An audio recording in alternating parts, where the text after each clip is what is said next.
Hello and welcome to Energy Stew. This is Peter Roth, your host, and we're going to be in the present today. We're going to be speaking about the presence process with the founder, the developer of the presence process, Michael Brown. Michael? Hey, how are you doing? Okay, you sound very echoey out there. Well, it's echoey. Not only is it echoey, but there is a gardening service that has just moved in outside my window, so we're going to have to be present with that. Okay, well, let's try to be as articulate as possible so we can hear your words properly. Okay. And in studio, I have someone who has been following the presence process for a while and is experienced with it and can help us understand it, is Tina Fellis. Welcome, Tina. Thank you. So this is the presence process. A lot of people haven't heard about it. And Michael, you've been on a journey with this for 7 years, right? Well, actually, I started working on bringing it out as a process 7 years ago, but probably now 14 years that I've been on the journey with it.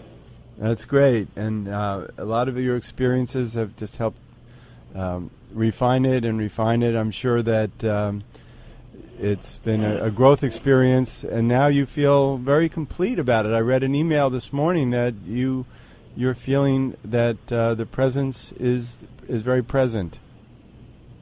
Well, all the work that's required for anyone to... Everything that's required for anyone to do this work is now available in the 2 books and on my website. So my intent to make this procedure available to people is now accomplished. And, people that require the work, I know, will be drawn to it. And those that are ready for it, because it's actually not for everyone to do this work. Only people that have the capacity to do it will be drawn to it. And everything they require is provided. So I've fulfilled my part in making it available, and, I'll go on to the next part of my journey now, whatever that's going to be. How will we know if we're the right people for this, other than maybe trying it and saying, I guess it doesn't work, or it does work? Well, if it comes into your awareness, then it's most likely for you. If it doesn't even come into your awareness, then it won't. You see, you don't have to know that. The heart knows that. All this work is run by the heart, which is very hard for the mental body to get, because the mental body believes it's God. That's why we have sayings like thought creates, or I think, therefore I am. It's because the mental body believes it's God. But actually, what's happening is really coming from a heart place. And a person whose heart is ready to integrate the emotional baggage that creates all the hypnosis and programming we experience as human beings, a person whose heart knows that they're ready for that will draw them towards the work. It's not about you finding it and you deciding whether you're ready for it. That's a mental body approach. These things come to us and are given to us when we're ready to receive them. I guess I'm drawn to this because it fits my process. I've been working with as a counselor with people for many years, and so much more recently than before, people want to have answers, and I keep on being drawn to just ask them what's in their heart, and right. The heart knows, and people say, no, you know for me, tell me, or they'll want to figure it out mentally, and then they say, but I don't know what's in my heart, and then I say, well, just learn to live more with it, and your heart will start talking to you more. Is that kind of what you're talking about? In a very simplistic level, it is. What this work is about integrating the emotional imprinting that is passed from generation to generation, from parent to child. Just a minute. 1 second. It is hard to hear you. I think the lawnmower is right behind you right now. Right. And so you're talking about genetic imprinting? Generational imprinting. Which is in our genes, right? Well, the gene is an effect. It's not a cause of anything. This is a misunderstanding by human beings. Is we think that the genes cause our experience, but actually the genes reflect the nature of our current experience. And the genes are just a reflection of an energetic circumstance. The genes are a physical thing, and the physical aspect of our experience is an effect. It's not a cause of anything. Well, like a mirror. Right, but the way I see it is that our ancestors keep on creating new genetic patterns, and that these patterns, exactly. Well, they don't create new ones. In fact, we're living patterns that have been relived over and over for countless generations. We're living, a ghost is a person who wanders around doing the same thing over and over. They don't even know that they're dead. And they just keep repeating the same behavior over and over until someone shows them the light. And the majority of humanity is living as a ghost, repeating behaviors and patterns, energetic patterns, that have been passed from generation to generation.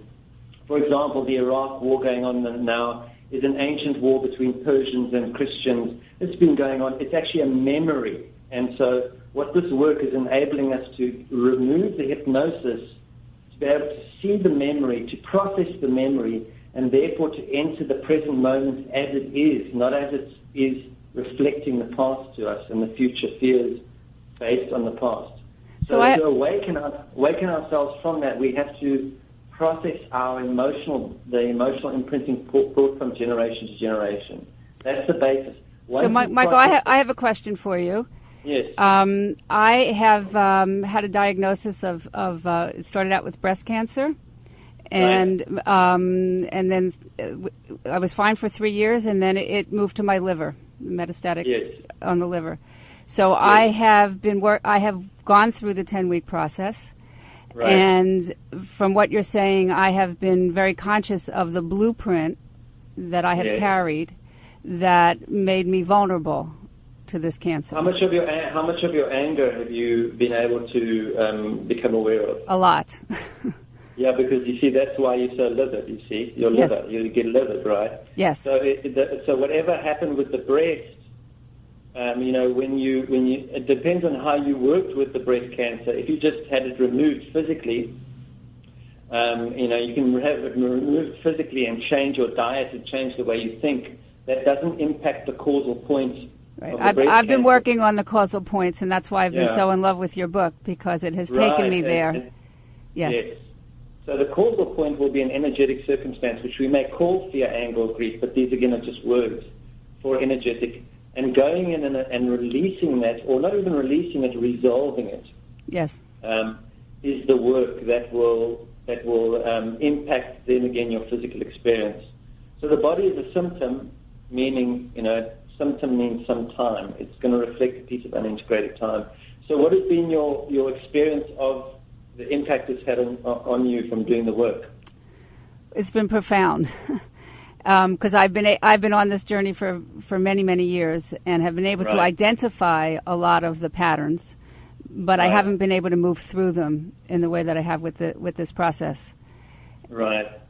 Now I have to ask, Michael, I have to ask, if this is not a mental but a heart process, how do you move through your anger other than experiencing it?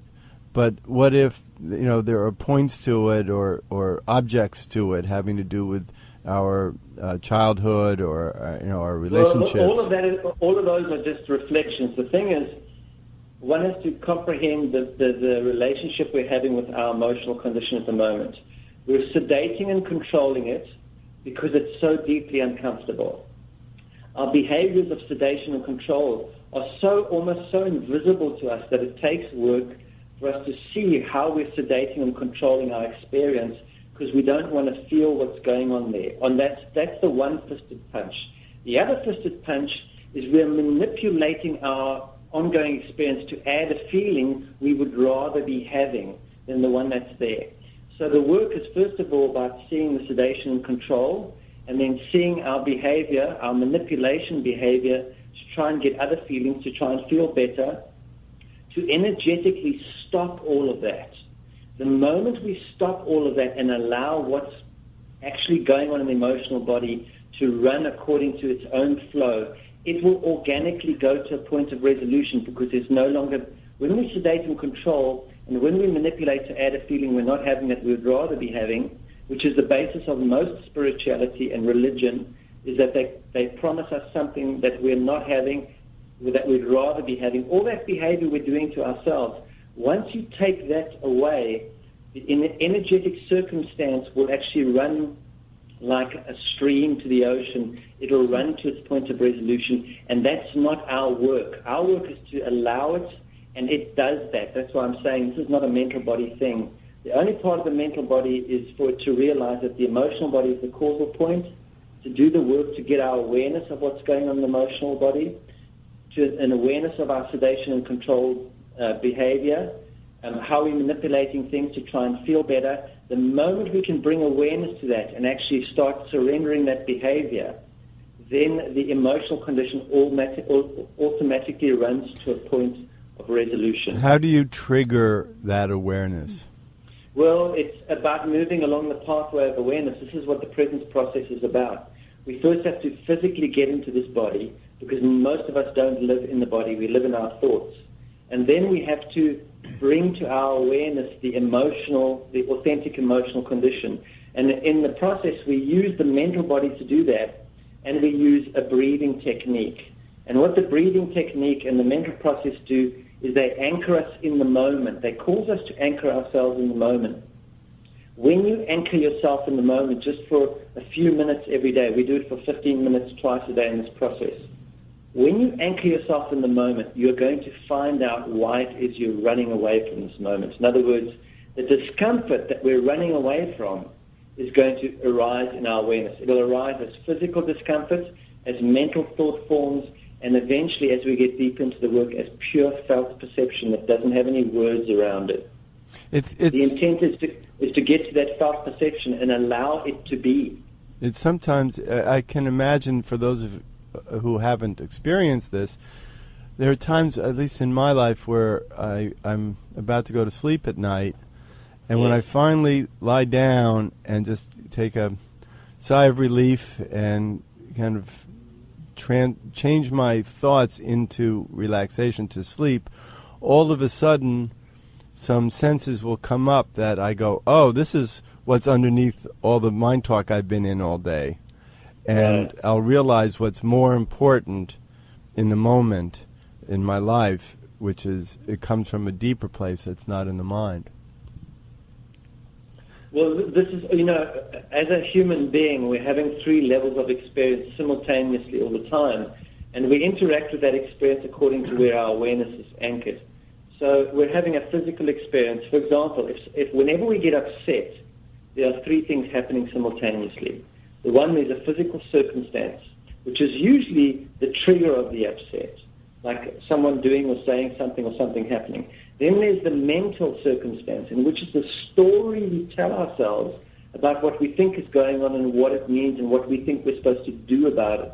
But underlying that is an emotional signature, a purely felt experience. For most of us, we're not aware of it. We project that out through our behavior onto others in the world and blame them for it. But underlying it all is this emotional signature, this felt experience. Our task at this point of our development is to become aware of that emotional signature, that felt aspect, and allow it to be. In other words, to stop sedating it and controlling it and trying to wish we were having another experience other than that, but to allow that to be, and it will unfold to a point of resolution organically. And that the unfolding of it is not up to us. It doesn't happen according to my schedule or according to how I think. It doesn't require my understanding about what happened when I was a child. All of that is irrelevant. All it requires is that I feel it, and I feel it without placing conditions. In other words, I be with it without condition, which goes completely against the grain of everything we're taught in this world. The entire world is going away from that. Right? We don't want the experience we're having. We want to have a better one. We want to have a more expensive one, a more elaborate one, a more pleasurable one. But we don't want to have the experience we are actually having. And this work only begins, really it begins to accelerate when I validate everything that happens to me as being valid. It's what's required, and I respond to it rather than react to it. One of the things that's happening for me, Michael, I finished the process about 2 weeks ago. So now I'm in a different place of working it, so to speak. Right. And I had a blood test yesterday, and the cancer marker went up just a tiny bit. It had been on its way down, almost back down to normal, and it went up a little bit. And my first reaction was that fear kind of thing. And then I feel like there's something like a cushion underneath me that's saying, it just kind of rises me up to no, it's just what it is. Well, that fear is valid. That's still an emotional signature related to your cancer. And so in there, what you want to do is find out where that fear is in your body and be with it. You must accept that fear is valid. If you invalidate it, you're again sedating and controlling yourself and wishing you were having another experience. Your fear in that moment is your teacher. That is the Christ, right? The Christ is the crisis that comes to awaken us, like a thief in the night. It's the one that gives you the fright. That's the healing right there. But if you invalidate it, if you explain it away, if you go to your happy place, if you do all that stuff, you're actually interfering with your journey, right? I understand completely. This is very important. What you're talking about is that we're constantly in denial of our senses, and what you're doing is you're putting a map to the body in a way that we can allow our senses to reside and be aware of them. We can talk a lot about this, and it can be very abstract for your listeners. So what I would encourage your listeners to do, if they want to taste this work, they can go onto my website, which is called the Presence Portal. They can go onto the audio excerpts page, the audio page, and click on the one-on-one session, and they can do a free one-on-one session. Most of the website is free. They can go and do that one-on-one session, and it will give them a procedure that they can do with themselves to show themselves what this work is about. And when they get what that procedure is, they will get how dangerous, how self-destructive it is to continually keep invalidating our experience. Right? Right. So let me just go over that. The Presence Portal is the website. P-A-R-T-A-L. And there's in the audio section, there's a one-on-one audio that they can click on. I would recommend they listen to the one-on-one audio, and there's also a talk there called Validating Your Experience, or Your Experience is Valid, and listen to that. It's very important right now as human beings that we validate our experience, because the whole world, the advertising, religion, most spiritual paths, all politics is telling us we should be having another experience other than the one we're having, and they tell us what to do and, the promises they make. But the fact is the experience each human being is given in each moment is their divine gift from the universe, the gift through which they can awaken into absolute full awareness. And one way, let me just interrupt, sorry, I wanted to give a metaphor for this. Yes. And the metaphor is the recent U.S. Regime of the last 8 years, 7.5 years, that many people are in denial of. We had, when Bush was appointed president the first time, my experience was that this is correct, that obviously we can't deny this. This is where we're at. This is what the truth is, and it's obviously correct for us to have a regime that we'll be very, very sorry about. But for some reason, we needed to go through that. And so we're so much in denial that we actually believe Obama now can save us, right? Yeah. We're so much in denial that we're actually prepared to run along the path Obama will promise of hope. But the only hope is when we take responsibility for our own experience. Everyone's standing up saying they can do it for us. Well, so but now everybody's going to run to Obama. They're going to run to anyone who promises to deliver them to the promised land. And that's the big problem here, is that we have to take that responsibility ourselves. If we go and follow him with the same enthusiasm as we followed Bush, we're going to end up in the same place, because no one man can rescue any other man, right, or any other woman. We have to do that for ourselves. And yet there will be this going on in the world, and we can see it from another place. Right. And the idea is not to deny that Obama can be a big help to us. It's not to have mind talk about it, and to be in the presence of the unfolding, because we're going to be disappointed one way or another in life all the time. There are always things that happen. We're only disappointed when we give our power to someone else, or when we give our power to disappointment. Yeah, whatever. We're only disappointed if we don't take responsibility for our own experience. This is about self-empowerment. And so when we don't do that, we'll always look for a politician, someone in business, someone in religion, someone in spirituality to take care of us and to lead us in the way. But that's not what's required now. It's what's required now is for a human being to stand up and take responsibility for their own experience. That's what's required. And that's why I'm saying this work is not for everybody, because most people would rather follow somebody else rather than their own experience. Obama's got to take care of his own experience. Yes, he's going to be the next messenger, just like Bush was a messenger. Obama will be a different sort of messenger. Politicians are just messengers, but they can't do anything for us that's real. If we want to do something real for ourselves, we need to remove our emotional imprinting that keeps us hypnotized. And we can only do that for ourselves. Well, this work is prophetic of the Aquarian Age, because we are moving away from hierarchy, moving away from giving power to others and bringing it back more into ourselves. Now, politics is necessary when a human being cannot feel from within, cannot get their insight from within. Then you need to give them rules and regulations because they don't know how to behave. But when I connect with my heart and I can feel the consequence of my presence in the world, no one needs to tell me how to behave, because when there is love, there is no law. I only need laws if I'm not connected with my feeling body. This work opens us to our feeling body, and our feeling body shows us the consequences immediately of our presence in the world, and then we don't need someone to tell us what's right or wrong behavior or what's appropriate or inappropriate. And that's the invitation of this age. Can we all connect from within like bees in a beehive? No, bees don't fly into each other. Excuse me, sorry, you're in my way. They don't do this because they're all coming from the same source. They're taking a signal from the same source.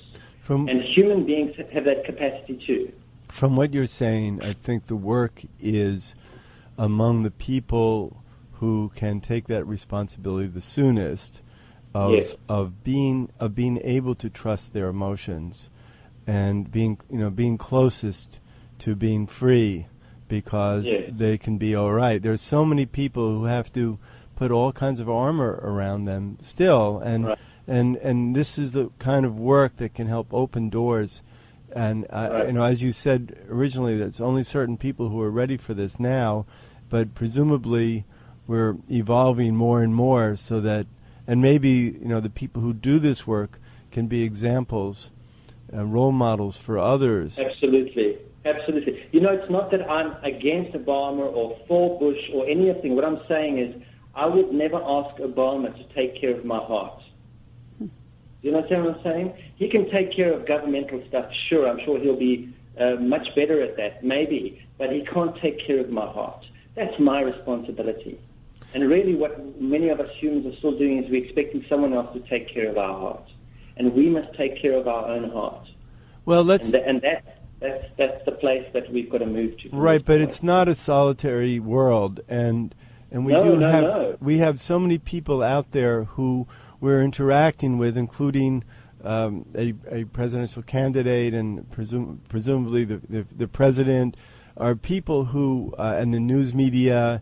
They're all pushing our brains all the time, and we're going to have opinions. And we're going to, the idea, I think, is not to not have opinions, but to separate. Excuse me? What's that? I said I have very strong opinions, and we all have opinions. Right. So if that's valid, I mean, it's valid. All I'm saying to people is really, reach within, develop that capacity of the heart, and let it show you what's really going on, as opposed to being shown from the outside. And deciphering that through your fear, anger, and grief, as opposed to through your joy, right? Right, and perhaps if we look at the heart as being all that really counts in our lives, and if we have been to any funerals and we hear eulogies always talk about people's hearts, and so we understand that that's really what we're imprinting in this life is the way our heart behaves. And so if we can take responsibility for that and not play all these mind games all the time with ourselves, as you're saying, we have to learn how to get out of the way by doing this process, by allowing ourselves to experience the presence. It's not only this process. Anything that brings us into the moment and helps us to recognize the validity of the moment we're in, whether it's this process or any other emotional work going on the planet at the moment, is very important. So, the presence process is a way. It's not the way. There are many other people doing very important emotional work on the planet, and all of that is valid because that's the part of our development we need to take responsibility for. We're developed mentally enough, we're developed physically enough. We're so mentally developed, we've gone mental. But now it's time to develop our heart space. And so any work that accomplishes that is to be applauded and for a person to be curious about and see, does this work for me? Is this giving me is this providing the consequences that actually move me forward or not? Use your life experience as a barometer of whether anything works or not. You will know if something works because it will impact your life in a very real way. If you have to think about it and visualize and nothing's really going on, let it go and find something that really moves you, right? And that's really it's about, is doing the emotional work now, no matter how it comes to us. It seems, though, that it's helpful to have guides who can remind us to get out of our heads. Yes. I have a question, Michael, on that subject. You were talking about groups, and this is individual work. But as a psychotherapist and a spiritual psychotherapist, that's my bent. I feel compelled to share this with people and everybody that kind of comes in my pathway. Absolutely. But the thing is, what they will take from you is the resonance of your experience of it, not your words. That's perfect. Yes. And not your example is what they will take. 90% of what you communicate to them will be the resonance of your direct experience of the work. They don't need to know. They don't need to know how smart you are. They need to know how okay you are. Well, if you actually transform your life with heart work, it actually radiates from you like a nuclear radioactivity. So people get that. They might not be able to recognize it, but when you tell them then about what you're doing, they're more likely to trust you and dive into their experience of it. Right. If you've actually used the work on yourself. Right. If we can come from that place of being okay anyway. I always tell people that's the bottom line. Are you okay anyway? And I think the anyway is a difficult place. If I'm not okay, then I'm just going to be okay with that too. Well, that's anyway.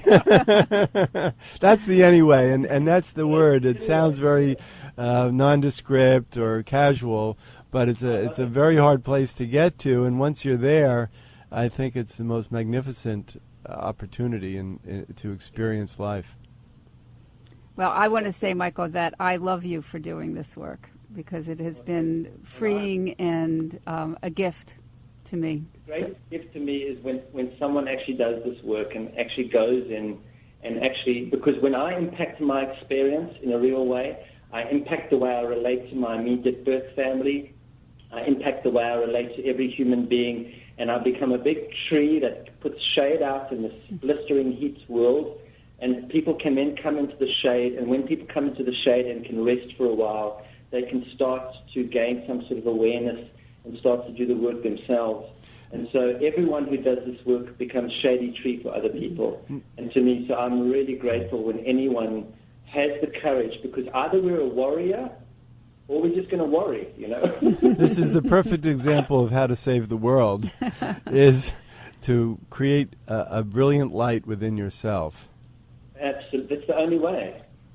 There is no other way but to say, that's what to me was the essential teaching of Jesus, is what is misinterpreted. He's saying, I am the way, I am the light, none come to the Father but through me. That's not what he was saying. He was saying, my experience is the way, my experience is the light. I cannot enter the vibrational but going through my own experience, and the same is true for you.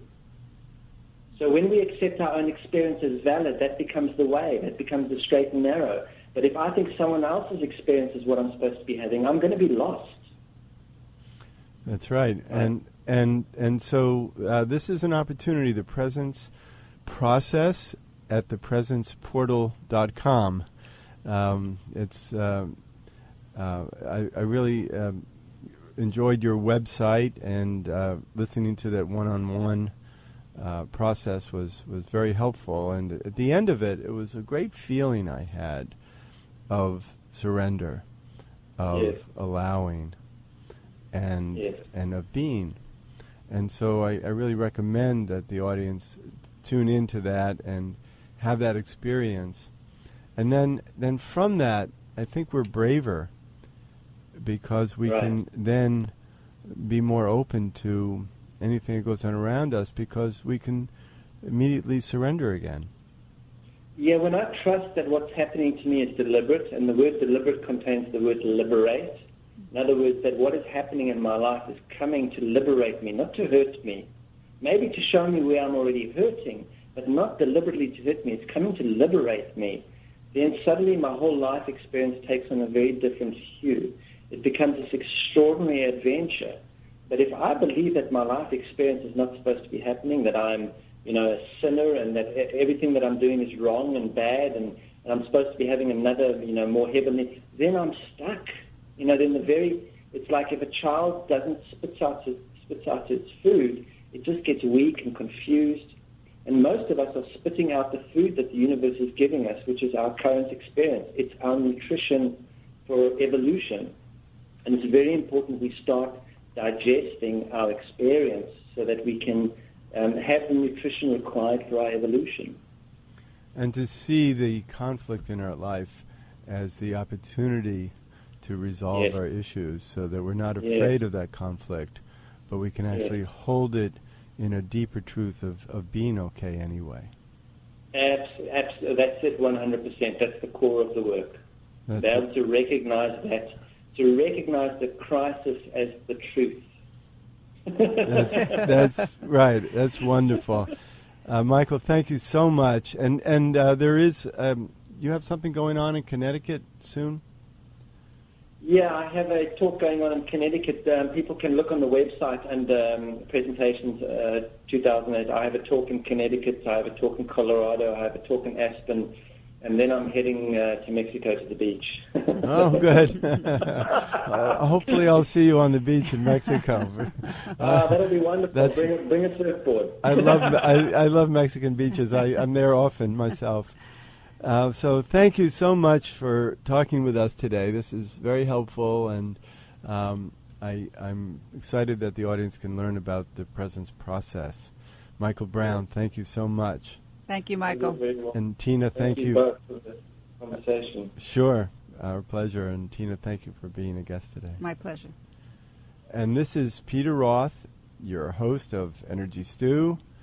And I can be reached at Heart River, HeartRiver.org.